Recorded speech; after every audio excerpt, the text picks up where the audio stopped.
Welcome back to tempting balls, India's tasty and healthy recipes. నేను మీ సిరి Santosh. Tempting బాల్స్లో ఈరోజు అమ్మవారి special నైవేద్యాల్లో భాగంగా పరమాన్నం రెసిపీ ఎలా తయారు చేసుకోవాలో చూపిస్తాను. దసరా శరన్నవరాత్రుల్లో చేసే నైవేద్యాల్లో ఇది కూడా ఒకటి. ఇది దసరాకనే కాదండి, ప్రతి శుక్రవారం అమ్మవారికి ఇలా పాల పొంగలి చేసి నైవేద్యంగా పెట్టండి. చాలా మంచిది, చాలా టేస్టీగా ఉంటుంది కూడా. మరి రెసిపీ స్టార్ట్ చేసేద్దామా? ఫస్ట్ ఒక ప్యాన్లో అరకప్పు పెసరపప్పుని వేసి లో ఫ్లేమ్లో పప్పు లోపలి వరకు వేగి చక్కటి గోల్డెన్ కలర్ వచ్చే వరకు వేయించుకోండి.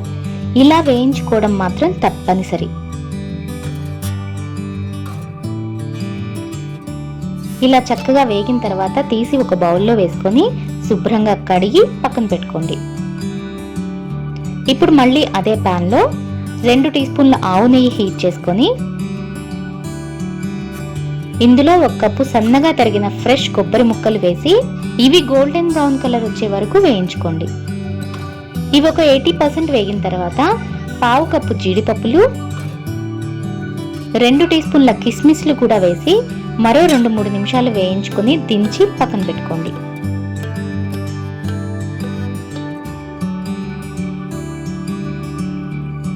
తర్వాత ఇలా ఒక ఇత్తడి గిన్నెకి చుట్టూ పసుపు రాసి 3 కానీ 5 కానీ బొట్లు పెట్టండి.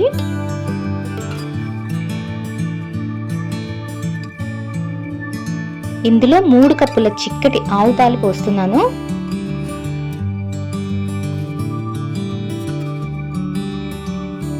ఒక కప్పు నీళ్లు కూడా పోసి స్టవ్ పైన పెట్టి ఒక పొంగు రానివ్వండి.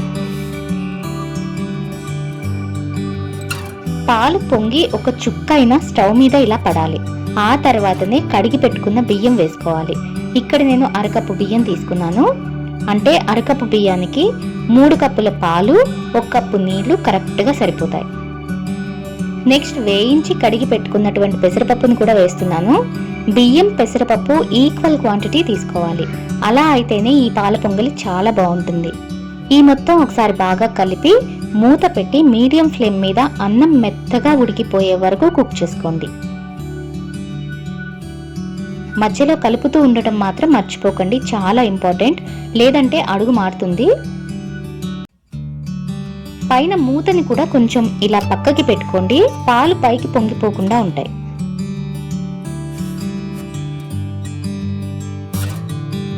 ఆ 20 నిమిషాలకి అన్నం ఇలా మెత్తగా ఉడికిపోతుంది.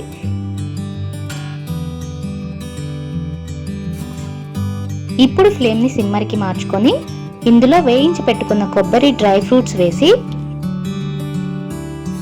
1 కప్పు బెల్లం, చిటికెడు సాల్ట్, చిటికెడు పచ్చ కర్పూరం కూడా వేసి 1 నిమిషం పాటు బాగా కలిపి స్టవ్ ఆఫ్ చేసేయండి. పొంగలి గట్టిగా ఉందనిపిస్తే ఈ స్టేజ్లోనే కన్సిస్టెన్సీని బట్టి కొద్దిగా కాచిన పాలు పోసి కలుపుకోండి, సరిపోతుంది. ఇంతేనండి, అమ్మవారికి ఎంతో ఇష్టమైన పాల పొంగలి రెడీ. సో మా ఈ పరమాన్నం రెసిపీ మీకు కూడా నచ్చినట్లయితే తప్పకుండా ట్రై చేయండి.